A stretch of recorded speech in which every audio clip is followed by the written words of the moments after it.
Le président américain a déclaré qu'il en porterait un, je cite, dans un contexte étroit avec des gens.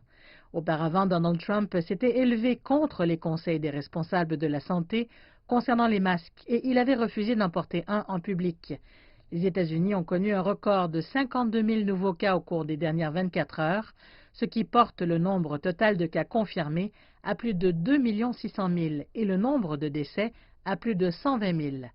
Alors que les infections montent en flèche, le débat sur le port du masque continue de s'échauffer. Le CDC, le Centre pour le contrôle et la prévention des maladies, les recommande, l'OMS aussi. Dans plus de 50 pays, leur port est obligatoire. Mais le port du masque est devenu une source de conflit dans certaines régions du monde, notamment aux États-Unis. Cette vidéo a été publiée sur Twitter par Brandon Straka après qu'il a été expulsé d'un vol d'American Airlines pour avoir refusé de porter un masque. Ils m'ont dit que c'était la loi qui m'obligeait à porter un masque. Ce n'était pas la loi, mais bien la politique d'American Airlines et de nombreuses autres compagnies aériennes américaines. Ils essaient de me faire prendre un autre vol en ce moment, mais je pense qu'ils vont me forcer à porter un masque.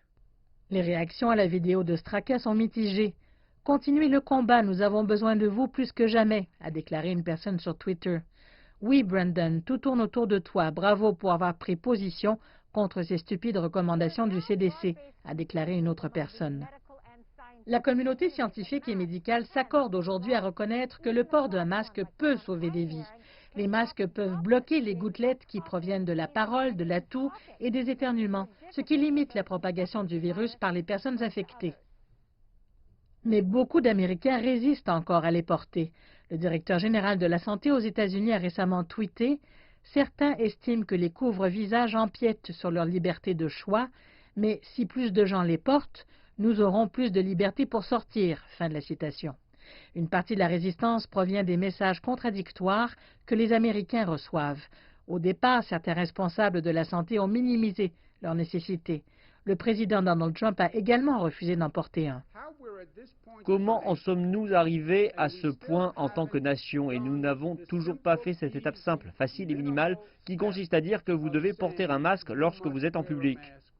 Le gouverneur Andrew Cuomo demande à Donald Trump de signer un décret ordonnant à tout le monde de porter un masque lorsqu'ils sont en public.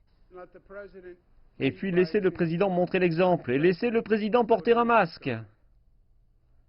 New York, qui était autrefois à l'épicentre de la pandémie aux États-Unis, a rendu obligatoire l'utilisation de masques il y a 2 mois.